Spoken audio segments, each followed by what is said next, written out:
Thank you so much for joining us online today. We so appreciate you checking out this message. We hope you enjoy it and are inspired to live more and more like Jesus Christ by His grace. If you would like to support the ministries of Rancho, you can do so at rancho.tv/giving. Set up a giving profile and a reoccurring gift. We'd sure appreciate that. Enjoy. Thank you so much for joining us this morning. It is always good to have you here on Easter. Our goal every Sunday is to welcome everyone. Make sure they feel at home. Make sure they feel as though this is a comfortable place to attend and meet some people, connect a little bit, grow a little bit. And I want to give a big shout out, as I do every year, to people who are here, and you know who you are, people who are here against their will. On Easter, that happens. I was one of those kids. I was 8 years old, 8 to 10 years old.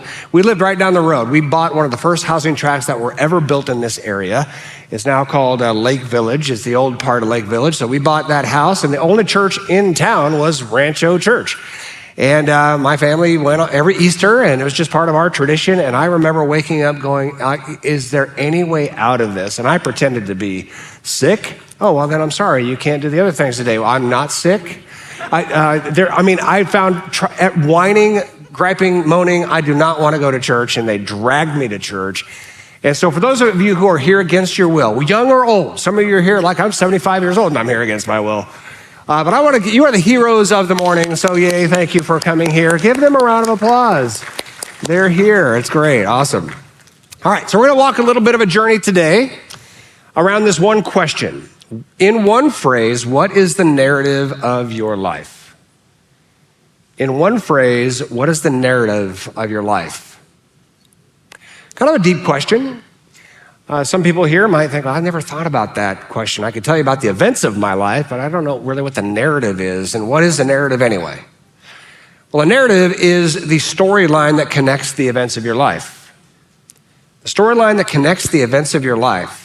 So we might do a pretty good job talking about our lives when we get to know each other, and we're sharing stories. We might share stories about, where you grew up, and I just told you a little mine. Grew up here, grew up down the road, went to this church on Easter, went to this school, that school, had these friends, did these things. I got my first job here, got my second job there.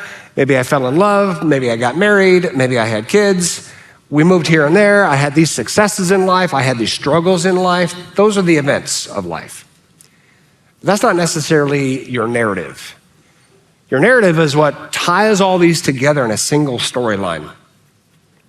So what is the storyline that connects all of the events of your past? A lot of stuff, a lot of adventurous stuff. Your story is uniquely yours, but what's the storyline that connects it all? And then what's the storyline that will connect all of the events to come in your life? This wonderful adventure that is you. What's your storyline? Now, here's a couple of phrases that can encapsulate the narrative of a life, and maybe you could connect with some of these. Seeking and finding love. It's a nice little narrative. Overcoming all odds, kind of me against the world. Building a strong family. Victory over addiction. We've got a great Celebrate Recovery here, and a lot of these stories are like, I sunk into addiction, but I am walking a path to recovery. Chasing success. Maybe you want to succeed and you want to succeed in business. You want to succeed in life, succeed in, your income, investments. Rags to riches. You weren't born with much, but here we go. Failing forward. You've made some mistakes, but with every mistake, you're learning, you're growing. You're starting over again and again and again. That's okay. Forgiven and forgiving. These are just examples of a life narrative, a thread that connects all of the events of your life. And maybe you could say, okay, I resonate with one of those. Or maybe you have your own narrative that you could think about. The Bible is full of narrative. And so when we read the Bible, it's not just about events, it's about a storyline that is being built through the Word of God that leads up to Jesus and the narrative that He came to deliver. So let's talk about some of the narratives of the Old Testament. Old Testament, first 39 books of the Bible, is full of narrative. Here's how it starts. This narrative of a return to a garden. It starts in a garden. There's a expulsion from the garden, but then there's a vision of filling the earth and bringing the entire earth into God's peaceful, gracious garden. Then there's the narrative from fall to hope. There's the fall of humankind. There's the flood. There are the nations, just failures and falls, but there's always hope ahead. God will never abandon us. He will always cover us with his grace. Then the narrative shifts from Exodus, from slavery into freedom. The whole Moses, let my people go, 10 plagues, escaping Egypt into the promised land. Then the story shifts from small to mighty, really around King David, this unimpressive teenager who says, I will take on Goliath, and the small will take on the big. And then that's the story of Israel, this small little nation taking over the nations and the territories, right? Building this kingdom of power and boundaries and war and wealth. And then it all comes just collapsing down. Through the Assyrians, the Babylonian invasions, it just collapses. And so the Bible ends with the narrative of dreaming a new dream. Dreaming a new dream. If we don't have this kingdom anymore, what do we hope in? What can we hope in? Those are the narratives of the Old Testament. I just saved you a lot of time. It's a narrative that's telling a story leading up to something. But what is that something? Now, the entire old narrative also has a culture to it that brings angst. Angst in the characters of the Old Testament, but also angst to us today. Here's kind of the culture of the Old Testament as expressed in Deuteronomy chapter 28, and you'll see it clearly. If you fully obey the Lord your God and carefully keep all of his commands that I'm giving you today, you will experience all of these blessings. Then it's just a list of stuff God's gonna give if they fully obey the Lord and fully and carefully keep all of the commandments. 600 of them. And so all of this narrative of the Old Testament is around this condition. If you do this, if you make me happy, if you please me, then I will give you these things. However, verse 15, if you do not obey all the commandments and decrees I'm giving you today, all of these curses will come and overwhelm you. Then there's a list of curses. That's the culture of the old narrative in the Old Testament. It brings angst because it is terribly uncomfortable to live under this, right? Here are all these commandments, hundreds of them, all of these rules and regulations and punishments and rewards and curses and blessings all throughout the old narrative. The old narrative essentially says the good will be blessed and rewarded, and the not good enough will be judged and condemned. That's the old narrative. And we can say, okay, well, that's the old narrative, but it's still alive and well today. That old narrative is still very much alive and well today. And this is just data from the Pew Research Institute. They study religion, religious trends, religious belief, unlike any institute in America.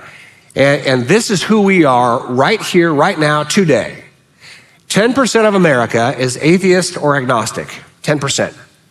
Atheist or agnostic. Either don't believe in God, or maybe there's a God we just could never possibly know whether he exists or not. Atheist or agnostic.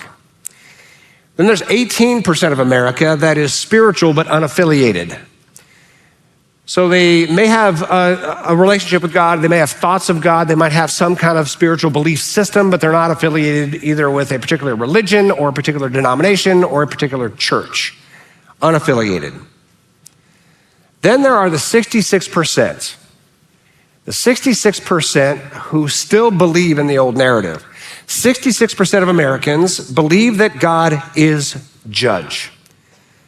And the Pew Research Institute just nails this, that God punishes people who are not good enough. In fact, 40% of Americans believe they are currently, presently being punished by God.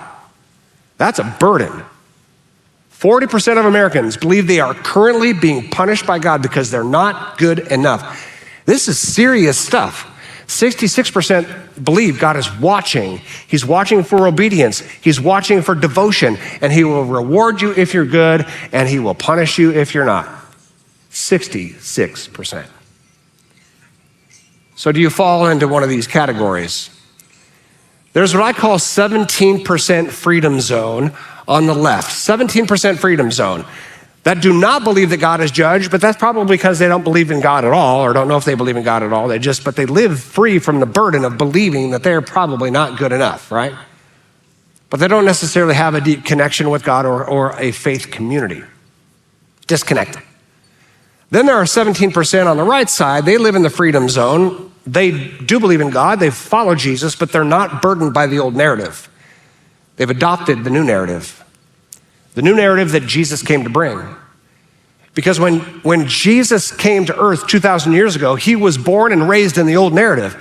He was born and raised with the storyline that if we're good, God will reward, and if we're not good enough, God will judge and condemn and punish and even curse. That's the culture that Jesus was raised in.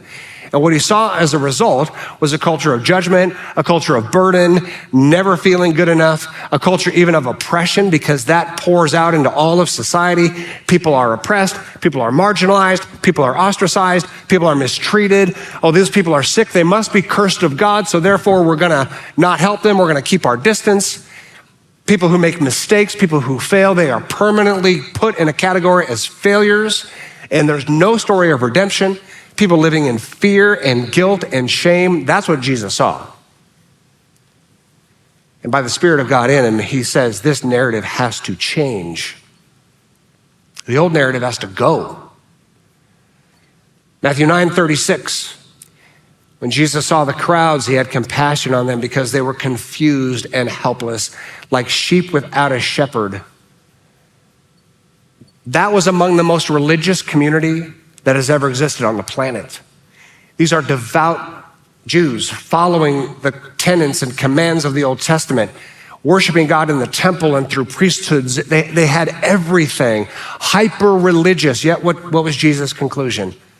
Confused and helpless like sheep without a shepherd. So he said to his disciples, the harvest is great, but the workers are few. There's no one here who's gonna guide them into freedom. No one is gonna guide them into enjoyment. No one is gonna guide them into happiness and the pleasure of life. No one is gonna guide them into this freedom zone of just enjoying a relationship with God and how God views them and how God treasures them. So Jesus says this whole narrative has to change. He changes the narrative. Not by telling the stories of the old, but by telling brand new stories. Jesus came with brand new stories, brand new parables to tell a brand new narrative. So Jesus told the story of a wayward son, a son who made every mistake possible, broke every commandment possible, stole half his family's wealth, and just lived the worst possible life you could live, shaming his family. The father's heart was always toward his son, always looking for his son, and the second he saw his son in the horizon, ran to him and embraced him and said, let's treat him as though he never lived. In fact, as though he never left. And let's have a party, let's have a feast, bring him the best. Jesus is changing the narrative. God's heart is always for us, always looks for us, always forgives us, and always welcomes us. Jesus also told the story of a Jewish man who was robbed. And his other Jewish countrymen just kind of left him. Again, he's hurt, he's robbed, he must be cursed of God. We're not gonna be unclean by getting next to him. The Samaritan, who Jews hated, a Samaritan came to this Jewish man, bandaged him up, took him to shelter, paid for it all. Jesus is writing a whole new narrative that God's heart is to bring all people together who hated each other, who divided over this and that, over ethnicity, over politics, over whatever, over failures. We're bringing people together here in selfless love. Jesus told the story of two debtors. One borrowed a little, one borrowed a lot. The king says, hey, I'm gonna forgive you both. The one who had crushing, soul-crushing debt broke down and wept in gratitude to the king. And Jesus says, hey, listen, I just forgive. If you've made a few kind of low-key mistakes, you're forgiven. If you have made huge mistakes, life-altering mistakes that have hurt people around you, I still forgive you. And he says, those who have been given much are truly grateful. Jesus then told the story of a great feast, a party, and the king invites, of course, those who always come to the party. They're the rich, and they're the famous, and they're the elite, and they're the well-placed. And then the king says, we need more. We need more people, so go out, bring everybody. It doesn't matter how much you make. It doesn't matter what ethnicity you are. It doesn't matter if you've made mistakes. It doesn't matter if you don't have a house. Go to the rivers. You're bringing everybody to this great feast. Jesus is telling a whole new story, a whole new narrative. And then that's how he lived his life. He's matching his new narrative and his new stories with how he lives.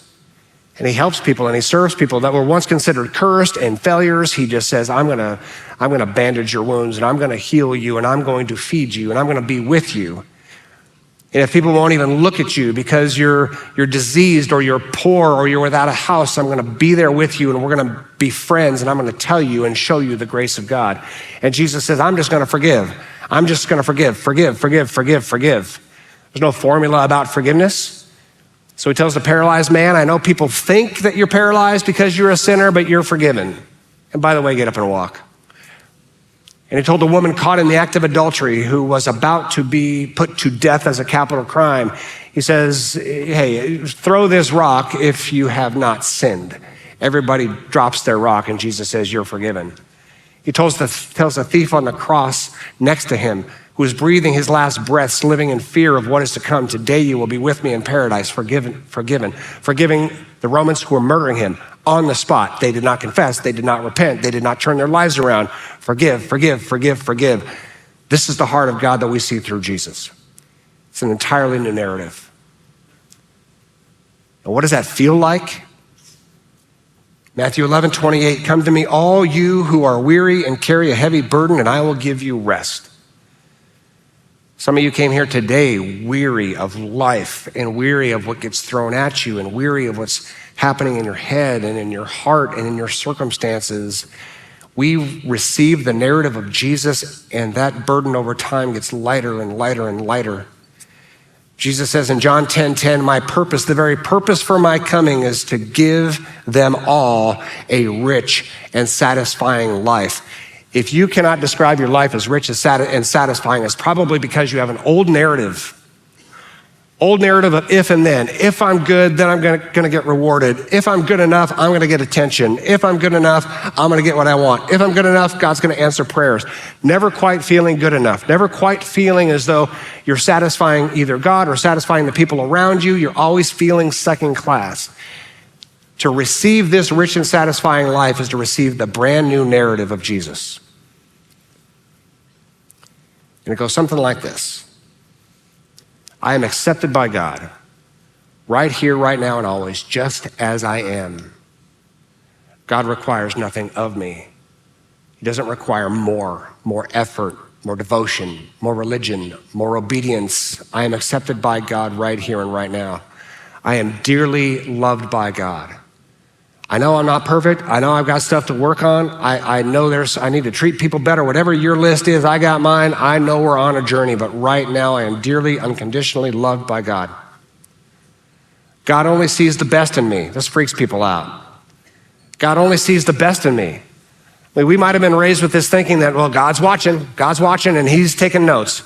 And one day you will see all the bad and you'll see all the good and it'll be on this big screen for everybody to see. And God's keeping tabs, God's keeping track. God's labeling me a sinner. God labels you perfect, a perfect son, a perfect daughter. He only sees the good. Read Ephesians 1 and get back to me. He only sees the good. He only sees the best, and he only wants the best for you. He knows this world is dark and broken, and he knows that we go through it, but he walks with us through this world and through the suffering, and he wants the best for you. God is proud of you. This also freaks people out. I think I got more emails about that phrase, that God is proud of you. Well, what do you mean he's proud of me? I've been taught and I feel as though I need to do better. I need to do more for him. I need to please him. I need to satisfy him. And God's saying, listen, stop. I'm proud of you. But I'm not there yet. I should be farther along. Well, it's like any decent parent should be proud of their kids. They're not perfect. They may not get perfect A+. They may not be perfect in their sports. They may not be perfect in their behavior, but we're proud of them. And we're looking for ways to call out the positive and to say, I'm proud of you. And yes, you're on a journey. I'm going to walk with you patiently on that journey. That's God's heart toward us. I'm proud of you. And so you can rest in God's grace. Rest in God's grace. This is the new narrative that Jesus came to bring. But if stats hold true, 66% of you are like, I don't know about that. Sounds too good. I love what somebody said to me. Somebody said, yeah, I don't go to Rancho. Why? Well, the music's great, but you're all too nice. This is what they're talking about. This is nice. This is good. Good news. That's what the gospel is, good news. This is gospel good news. 66% of you have to go through the very difficult task of taking off the old narrative and putting on this new narrative that Jesus came to give to us. And it is that new narrative that cost Jesus his life. We gathered here on Thursday night and we celebrated the Last Supper of Christ that he shared with his disciples. This message, this good news will cost me my life because I'm challenging the religious and I'm challenging the people who are in power and I'm challenging the people who are peddling the name of God to manipulate and oppress people. And they wanted him dead and they found a way to do it, and he was crucified on that Friday morning. This new narrative cost Jesus his life. But here we are on Sunday. And beyond the cross of that Friday, there was a dawn breaking on that Sunday morning. And some women disciples came and went to the tomb to finish preparing his body appropriately according to tradition, but he was not there. Stone was rolled away.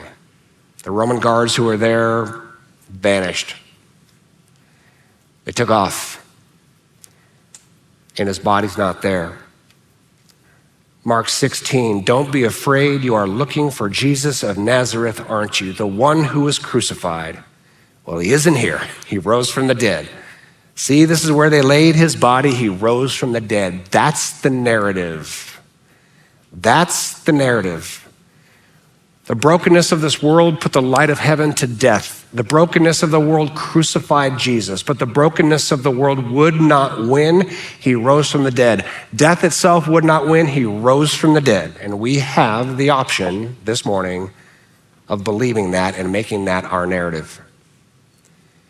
And some people will say, completely understandable, well, resurrection from the dead is insane. Resurrection from the dead is a myth. Resurrection from the dead could just be a religious metaphor, and all that's fair. But we also have the option to say, I'm just going to believe it. That's what faith is all about, right? That's what faith is all about. Seizing something that may be difficult to believe, but I'm just going to believe it, and why not? I'm going to believe that through God, shown through Jesus, that the darkness of this world will not win, and then there is hope ahead. There is hope for new life ahead.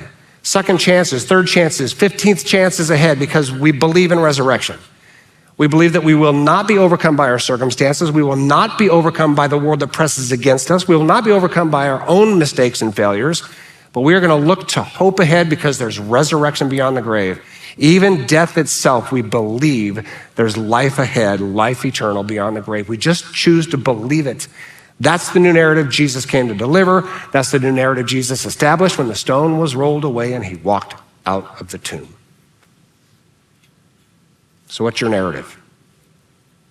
I'm going to show you mine, and then we're going to close in a song, but I want you to think about yours. My narrative is to try to love the world around me as I am loved by God. One phrase narrative.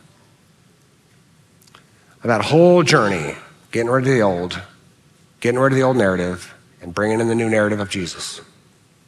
Years and years of that journey. And what's emerged is my best effort, not perfect, but to try to love the world around me as I am loved by God. What's your narrative? If you don't have one yet, get one. The thread that tells the story of your life, focused on the love of God through Jesus. Evan, what's up? What's up with you? Just hanging around, doing some stuff. It's Easter. We're going to close in a song, and it is about getting rid of the past, getting rid of the old narrative, saying goodbye to it, right? Goodbye yesterday. Right, and this a whole thing I love, saying I'm letting go of this old way and I'm following in the new way of Christ. I love the line that says, I'm dancing on the grave that I once lived in. I love that. That line makes this one of my favorite songs. Yeah. Dancing on the grave, because you know what it's like for some of you. You know what it's like to live in the grave and live in the darkness and live under this thought of judgment. Now we're dancing on that grave totally free. You don't have a guitar. I don't. You gonna be dancing? Yeah, I just told you. Okay, all right. Hey, let's That all do line this. is enough. Let's all stand together and close out right. Let's do it.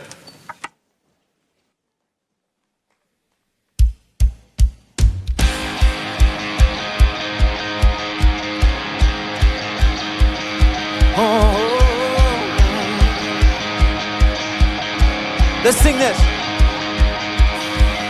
Goodbye, yesterday. I'm living in the light of a new day. I won't waste another minute in my old ways. Praise the Lord, I've been born again. Goodbye, yesterday. I'm living in the light of a new day. I won't waste another minute in my old ways. Praise the Lord, I've been born again.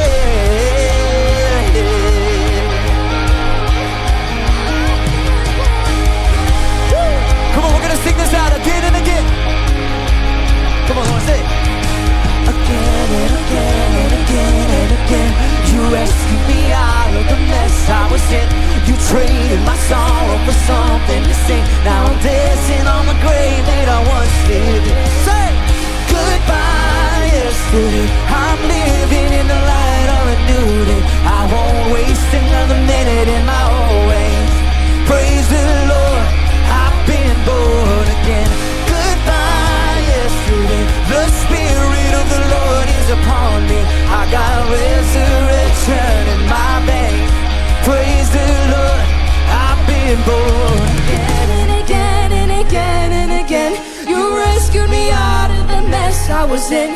You traded my sorrow for something to sing. Now I'm dancing on the grave that I once lived in. Again and again and again and again. You rescued me out of the mess I was in. You traded my sorrow for something to sing. Now I'm dancing on the grave that I once lived in. Hey! Let's say I have decided to follow Jesus. The world behind, the cross before, and the road to me. I have decided to follow Jesus. The world behind, the cross before, and the road to say. I have decided to follow Jesus. The world behind, the cross before, and the road to one more time. I have decided to follow Jesus. The world behind, the cross before. No, I won't turn back. I won't turn back. No, I won't turn back. I won't turn back.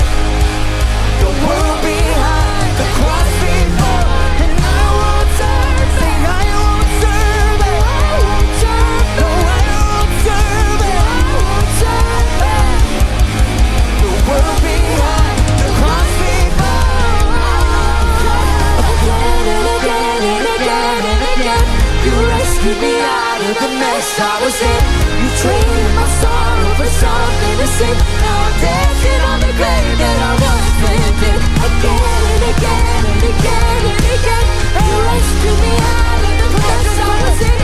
Traded my sorrow